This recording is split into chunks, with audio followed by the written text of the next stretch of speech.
Welcome to the BOGART Effect, a wealthy wisdom podcast. The following BOGART Effect podcast is intended for general information purposes only. The information discussed is no substitute for personalized investment advice from BOGART or another investment professional. Please see important disclosure information at the end of the presentation.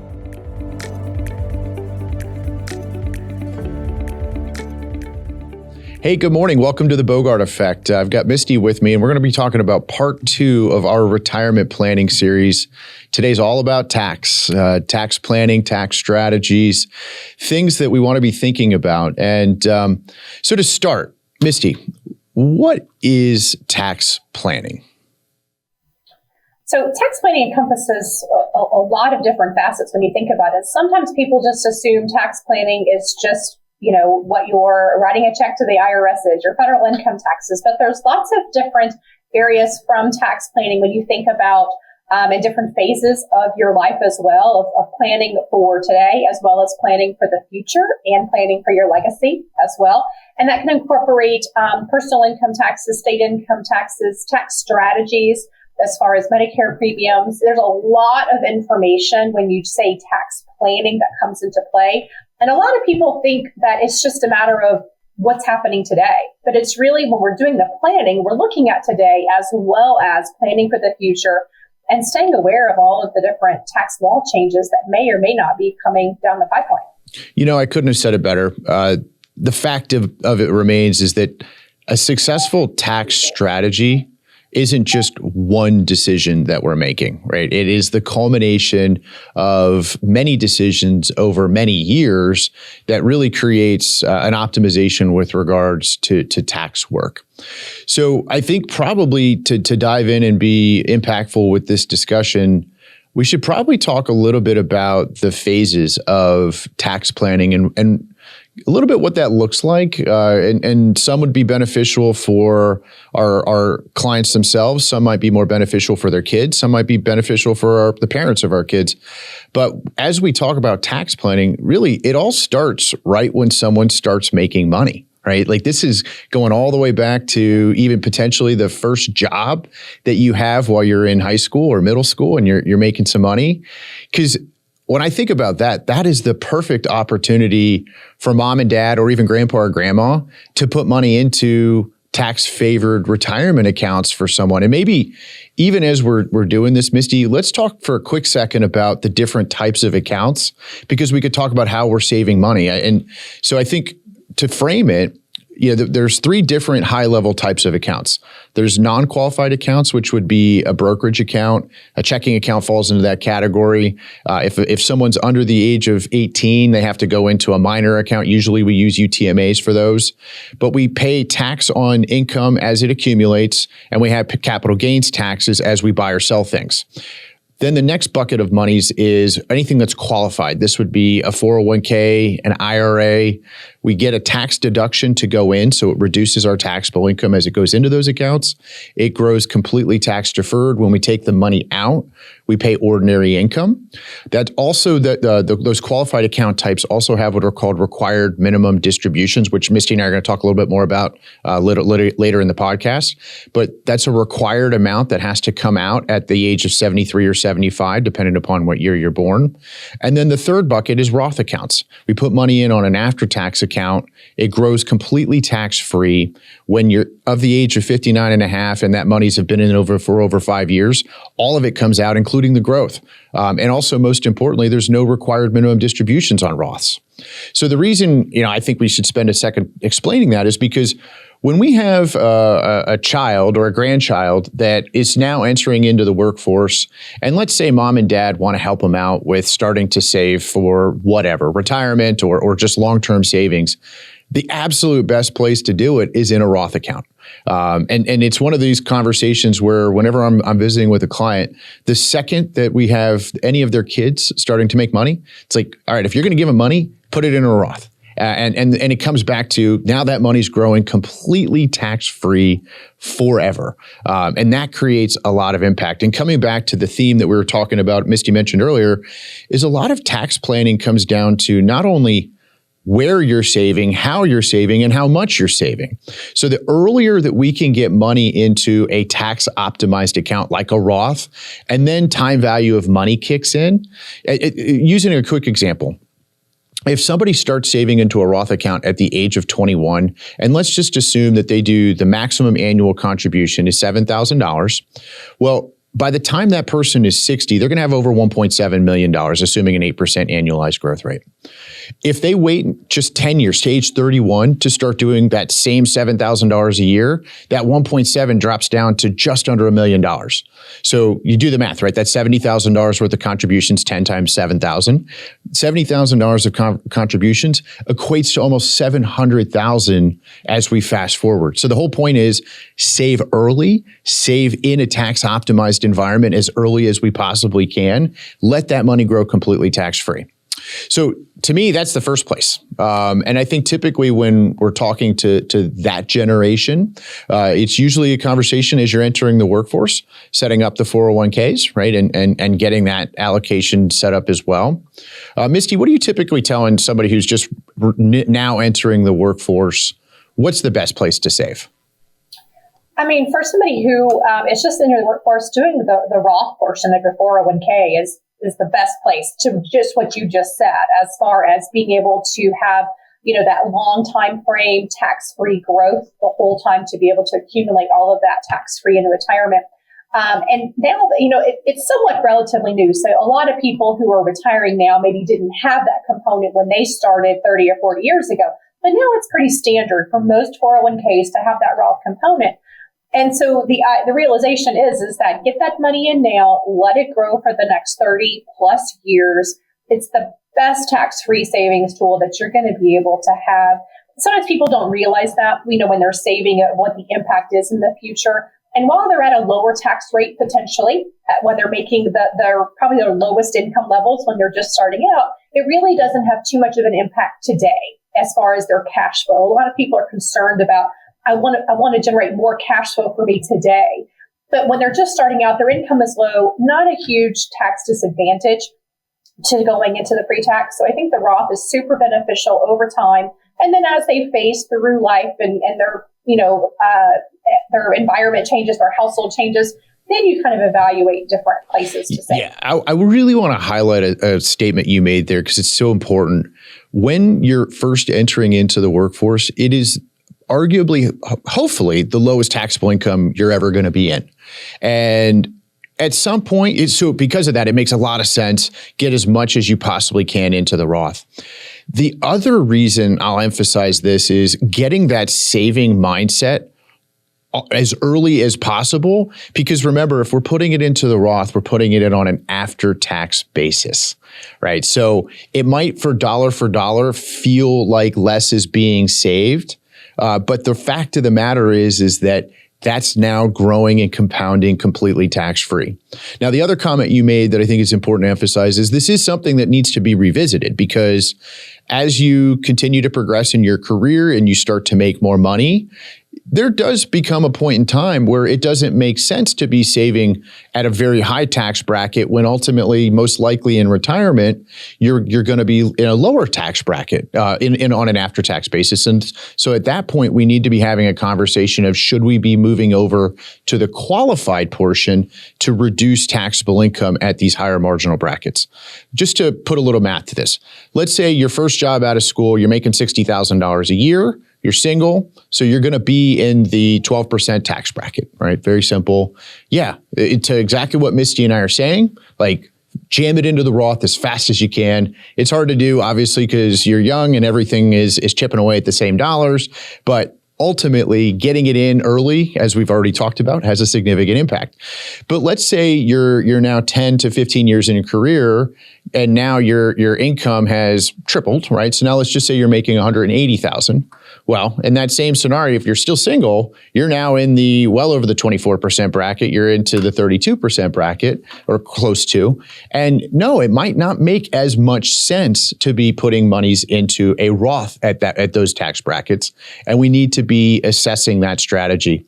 And candidly, by the way, this is where, as we talk about savings conduits, as you move into those higher tax brackets, yes, with the 401k bucket, it might make the most sense to save now, transition over into a pre-tax.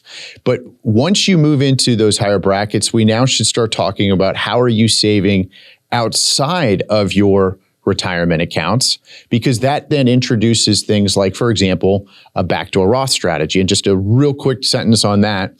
A backdoor Roth strategy is where you actually, outside of your 401k, assuming you do not have any IRAs, you could put money into a traditional IRA, do not take a tax deduction for it, and then immediately convert it over to a Roth. Now, all of a sudden, you've moved $7,000 over into a Roth account, now growing tax-free forever.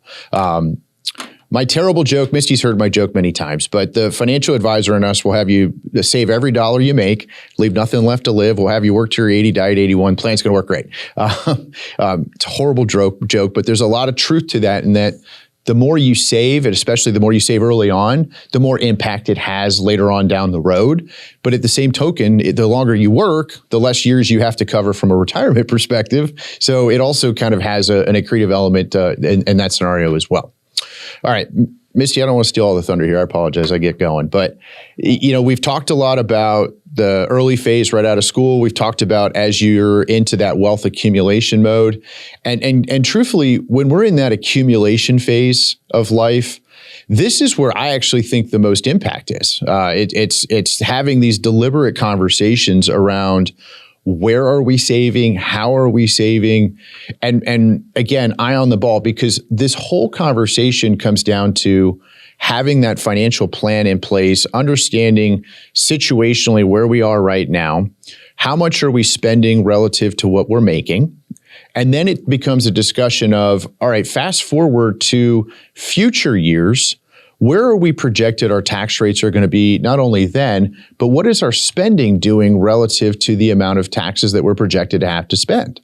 And that becomes really, I think, the most beautiful optimization that when we talk about tax strategy, it's looking at tax dollars now, tax dollars in the future, and then building out a strategy of optimization around there. So I think it's probably best now, let's start talking about any kind of tax conversations we need to be having around retirement. Misty? Yeah.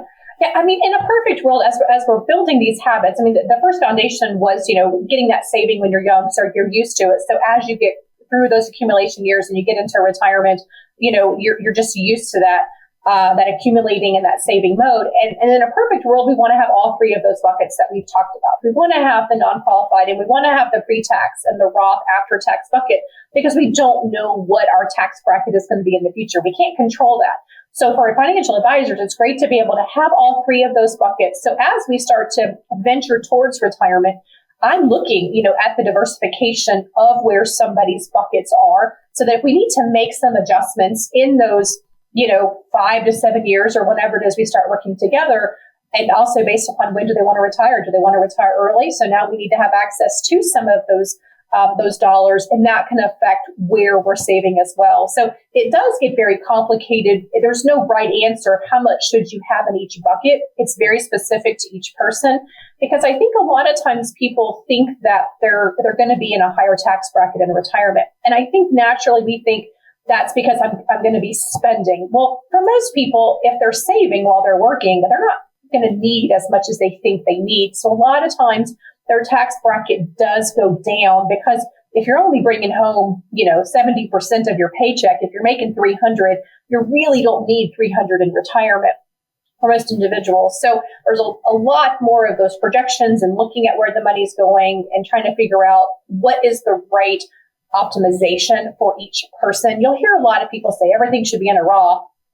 Okay, that's great in retirement if everything's tax-free. But getting there might not have been the right path to be able to have everything tax-free. There's so many nuggets in what you just said that I really want to spend a second pulling on that.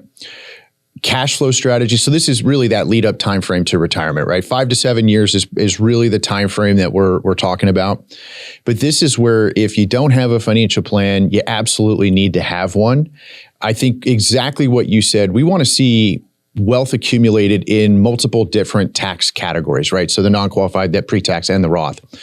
But that cash flow strategy, which I think we didn't spend enough time talking about, I think it's really important to emphasize that, in particularly if somebody is trying to retire under the age of 59 and a half. And let's say, for example, you're 55, you want to leave the company you've been working for 30 plus years. The reason this is so important is anything that sits in that qualified environment, the pre-tax environment, if you're under the age of 59 and a half, there's a 10% penalty which will withdraw from those accounts. So because of that, we need to make sure for that individual or household that's looking to retire at 55, how are we generating their cash flows in order to be able to bridge that 4.5 year gap until we turn to the age of 59 and a half. And then now we can touch the retirement accounts.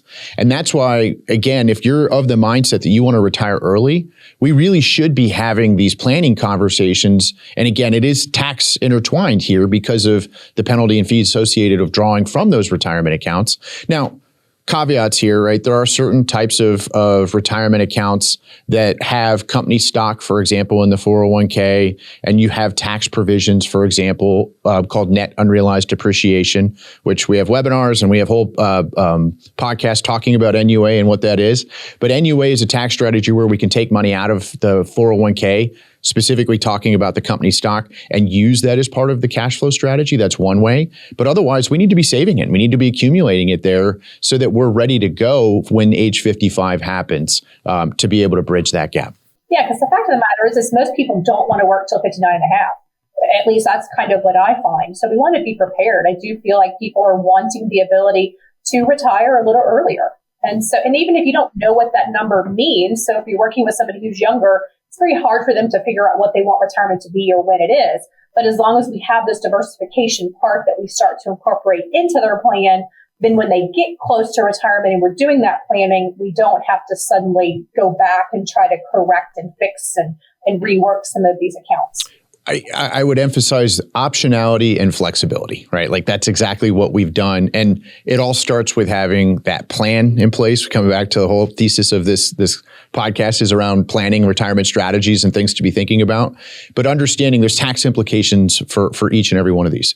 So let's talk about at retirement, because I think a lot of people assume they retire and all of a sudden they're going to have this big taxable event. That may or may not be the case, right? So we do have households that retire that have portions of their pensions that are taxable, and that absolutely needs to be managed, where that then will force their current year of retirement to be a larger tax year. That's not always the case though, right? In a lot of instances, their pension, if they're going to take a lump sum option, gets rolled into a traditional IRA. There's no taxable event there. Some of them might still have restricted stock from their employer before they retired. Yeah, that might impact some of the tax strategy work we can do for a period of time. For example, ExxonMobil, they have 3 years and 7 year grant dates. And so because of that, maybe the first 3 years of retirement, that's part of the cash flow strategy is those restricted stock shares vest, but also it could be part of a bigger conversation around what is your taxable income going to be? And that might impact some of the strategies that we want to be deploying to help build out these tax optimization models. But the year of retirement, in a lot of instances, if you're charitably inclined or philanthropically inclined, like that's a great year to look at maybe doing some gifting to charities and maybe even considering something like a donor advised fund where you can front load a couple years of charitable gifts into those types of strategies. You know, for example, let's say you might give away, and I'm gonna make the numbers up, $10,000 a year, but because your year of retirement is an anomaly and it is a larger tax year for you, maybe you decide to move $50,000 worth of highly appreciated stock into something like a donor advised fund. And you've essentially accelerated 5 years of gifts, but now you get the benefit of that tax deduction the year you put it in, which is the more expensive year. Related to that strategy, I will say, no matter where you are, whether you're still working or retired, if you have positions in non-qualified accounts with large unrealized gains, you should not be writing checks to charities. you should be using those shares that have big unrealized gains as how you donate to charities. And that is, to me, one of the most basic tax strategies, that while you're in that accumulation phase or in a high tax bracket year, or frankly, even when you're retired in a lower tax bracket year, if you have shares with unrealized gains, we absolutely should be using those for any of your charitable needs. General rule of thumb guidance I always say is if it's over $50, we should be using stock. If it's a smaller one-off little thing where you're going to give, some money to the Boy Scouts or church or something, yeah, maybe use cash for those. But anything of relative substance, we should be giving away stock. Yeah, and that's the value of the advisor, right? Because those are tax strategies that probably your everyday person who's just managing their 401k doesn't really know about. On there, when you go to charity, if you're charitably inclined, you donate to charity, typically they're not saying cash check or send me your stocks, right? Like that's just not something typically that the charitable organization will mention. So most people just aren't aware of some of those different strategies that can be very specific in the year you retire, that are time sensitive as well too. So a lot of these will have year-end deadlines that we can't go back and look back, like an IRA contribution. You can look back and make your previous year's contribution up till a certain date. So it's very important to understand that year of retirement. What retirement date should you make? What do you have coming in? And how does that tax bracket, look for you that year any different than previous years? Well, and just to elaborate real briefly on the strategy, the reason that we're advocating for this is because charities don't pay taxes, whereas you do. So coming back to these brokerage accounts, let's say you bought a share for $15 and it's currently worth $110.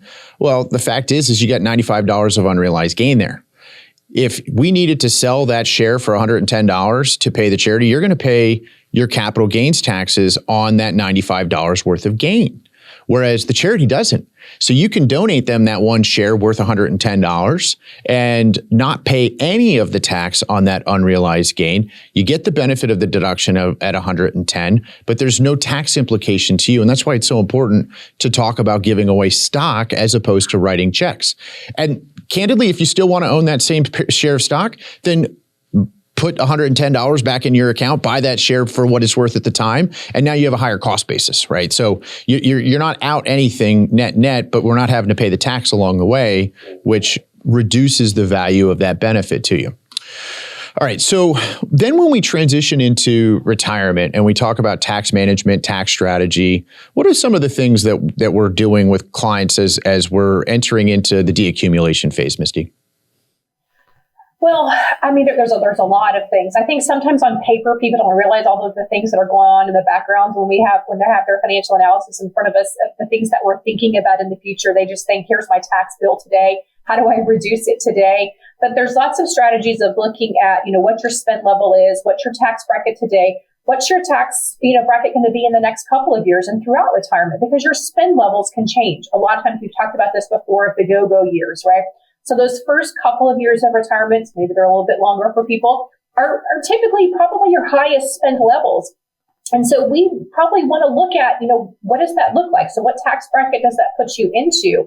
And there's repercussions, of where we take money from. So we don't want to minimize your taxes and pay 12% taxes this year when I'm going to be taking required minimum distributions and it's going to bump me up to the 25. A lot of times people feel like, I paid no taxes this year. How great is that? And I think, no, you just wasted a whole tax bracket when you're going to be paying it later on. Now, if they say, I'm fine with that, then you know what? That's their decision to say, that's the choice I made. I made an educated decision to delay those, but we don't want to waste those. So it's a matter of figuring out, what our spend level is, where are our accounts, and just kind of being aware of all of the things that start to phase in at, when Medicare premiums start, right? The look back rule and IRMA and RMDs, there's a lot of moving parts that most people just focus on keeping my taxes low today.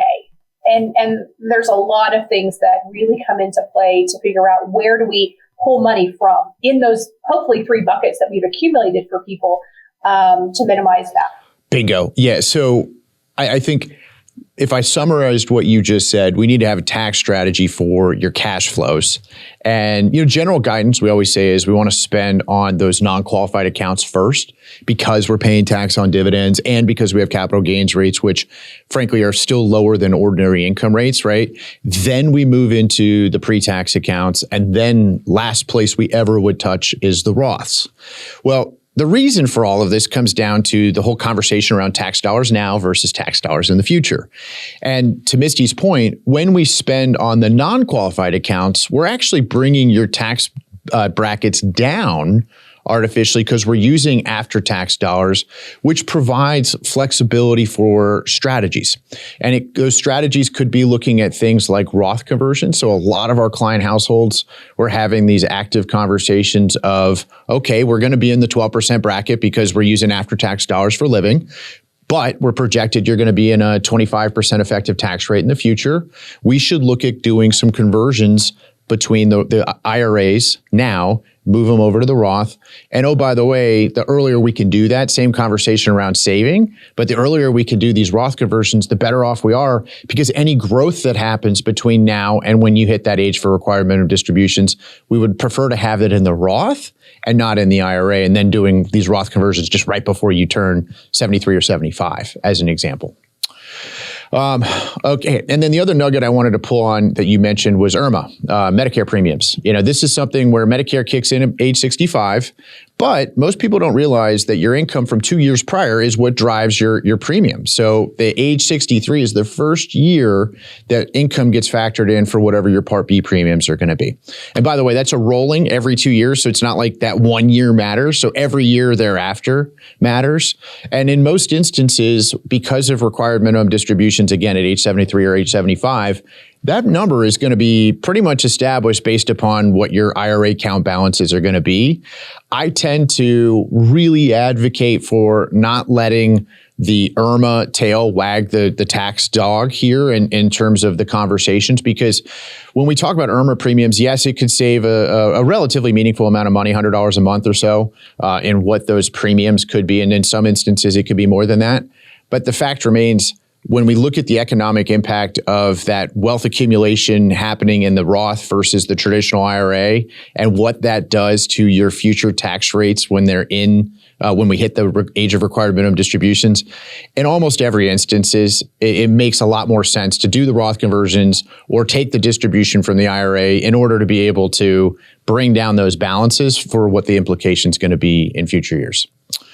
The other thing we wanted to talk about today was just legacy and some of that conversation. If you're in a position, and this is, again, keeping it still in the guise of tax planning, but if you're in a position where you're leaving wealth to the kids, it's important to understand that non-qualified accounts, all of those are going to get what's called step up in basis. So if using my same example from before, you bought a share for $15, it's currently worth $110. Well, upon your passing, if it's still worth $110, that cost basis moves from 15 up to 110, right? So then when your kids inherit it, they're able to sell it at that higher level, and their capital gains implications are significantly less than yours. With the IRA accounts and the Roths, when kids inherit those, they have 10 years. They have to pull them all out. So coming back to this conversation around tax planning, I don't ever make strategy or advice based upon the next generation. But if we're in a situation where legacy is a serious conversation that we need to be having, it really is still a conversation that should be factored into the sequencing of things like these Roth conversions, because they could make a lot of sense for someone who's in the position to be able to do them. And then now they're going to be transitioning wealth to their children in an environment that's going to be tax-free and growing for another 10 years completely tax-free. And when it comes out, it's going to be tax-free. So it's accretive for you to consider some of these tax strategies, not only for your own benefit, but also for this conversation around legacy. Anything else today, Misty? I don't know if I missed it, but... I would just say that everybody knows this. There's no one size fits all, right? Everybody has different goals that they want to leave money behind and kind of minimizing taxes today as well as in the future. So just, having that plan going forward, just knowing, what you're doing today and what the impact it has in the future, so that if you need to make some adjustments while we're going through that planning, just so that you're aware of, what all of your options are. And There's no right or wrong answer. We're just here to make sure that you minimize the taxes if that's what you want to be able to do, or if you're not concerned about that and you have other issues and goals that you're working on, then that's okay too. Just understanding the decisions you make today and what those repercussions are in the future. Yeah, and I would also say, just to emphasize, tax planning is not just one decision. It's not one inflection point, one thing that we did. It's the accumulation of multiple decisions we made over several years, and that's what has the biggest impact. Misty, thanks for the time today. It was really great having you. Thank you.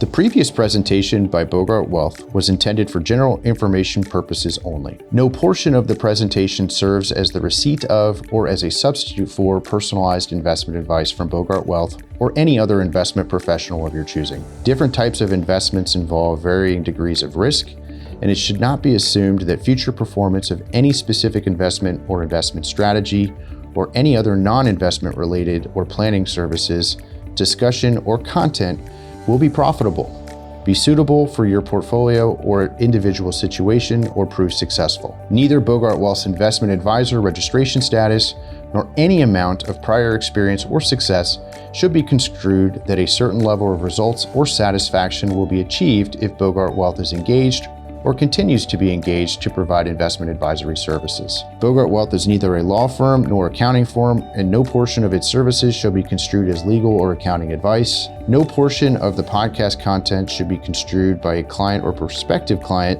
as a guarantee that he or she will experience a certain level of results if Bogart Wealth is engaged or continues to be engaged to provide investment advisory services. Copies of Bogart Wealth's current written disclosure brochure and Form CRS discussing our advisory services and fees are available upon request or at www.bogartwealth.com.